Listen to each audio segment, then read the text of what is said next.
कोल्हापुरात गेल्या काही महिन्यात महिलांवरील अत्याचाराच्या घटना वाढतानाच पाहायला मिळत आहेत.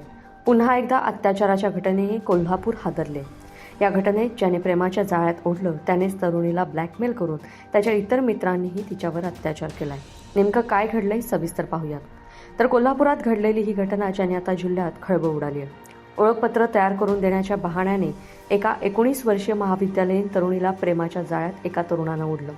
त्यानंतर तिचे फोटो आणि व्हिडिओ व्हायरल करण्याची धमकी देत 4 तरुणांनी 10 महिन्यात वारंवार तिच्यावर अत्याचार केल्याचा धक्कादायक प्रकार समोर आलाय. या प्रकरणी मुरगुड पोलीस ठाण्यात पीडितेने तक्रार दिल्यानंतर राधानगरी तालुक्यातील 4 तरुणांना अत्याचार, धमकी आणि विविध कलमाखाली अटक करून कोल्हापुरातील न्यायालयासमोर हजर केलंय. या प्रकरणी या 4ही आरोपींना 4 दिवसांची पोलीस कोठडी सुनावण्यात आली आहे. आदित्य बाजीराव शेटके वय 24 राहणार खिंडी वरवडे तालुका राधानगरी, रणजित संभाजी मुधोळकर वय 29 राहणार सोळांकोट तालुका राधानगरी, प्रणवगिरी चंद्रशेखर पालकर वय 24 राहणार राधानगरी आणि विक्रम रामचंद्र पाटील वय 22 राहणार बुजवडे तालुका राधानगरी अशी या आरोपींची नावं आहेत. याबाबत अधिक माहिती अशी की पीडितेची मुख्य आरोपी आदित्य बाजीराव शेटके याच्याशी ओळख झाली. ओळखपत्र देण्याच्या बहाण्याने त्याने तरुणीला मुदाळतिट्टा इथं बोलवून घेतलं. त्यानंतर मुरगुड येथील तलाव परिसरातील झाडीमध्ये नेलं. तिथे तिचे फोटो काढून ते एडिट करून सोशल मीडियावर व्हायरल करण्याची तिला धमकी दिली. बदनामीची भीती दाखवत त्याने तिच्यावर अत्याचार केला. त्यानंतर आदित्य शेटकेने पीडितेची ओळख रणजित संभाजी मुधोळकर याच्याशी करून दिली. रणजितने फोटो व्हायरल करण्याची भीती दाखवून तिला गिरगाव, कात्यायनी, कोल्हापूर, पाचगाव परिसरातील विविध लॉजमध्ये नेऊन जबरदस्तीने शारीरिक संबंधही ठेवले. तसेच तिचे अश्लील फोटो आणि व्हिडिओ काढून ते व्हायरल करण्याची त्याने वारंवार धमकी दिली.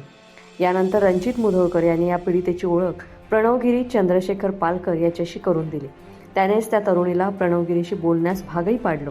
त्यानंतर त्यानेही भीती दाखवत त्या तरुणीला स्वतःच्या कारमधून नेऊन एका लॉजमध्ये अत्याचार केला. रणजित मुधोळकर यानेच या तरुणीची विक्रम रामचंद्र पाटील याच्याशीही जबरदस्तीने ओळख करून दिली. ओळखीनंतर विक्रम पाटील यांनी या तरुणीला तुझे याआधीचे सर्व फोटो आणि व्हिडिओ डिलीट करून हे प्रकरण मिटवतो असं सांगून पाचगाव येथील लॉजमध्ये नेऊन अत्याचार केला. या प्रकरणी पीडित मुलीने दिलेल्या तक्रारीनुसार मुरगुड येथील तलाव परिसर, गिरगाव, कात्यायनी, CBS कोल्हापूर परिसरातील लॉज येथे वेळोवेळी पीडितेवर अत्याचार करण्यात आलाय. तसेच प्रकरण मिटवून देण्यासाठी आरोपींकडून पैशांची मागणीही करण्यात आली होती. बदनामीच्या भीतीपोटी पीडितेने आदित्य शेटके, रणजित मुधोळकर, प्रणवगिरी पालकर यांना काही रक्कमही दिलेली. तरीही विक्रम पाटील याने मात्र त्या तरुणीला तू माझ्याशी लग्न केलं तरच व्हिडिओ आणि फोटो डिलीट करतो असं सांगून छळ केला.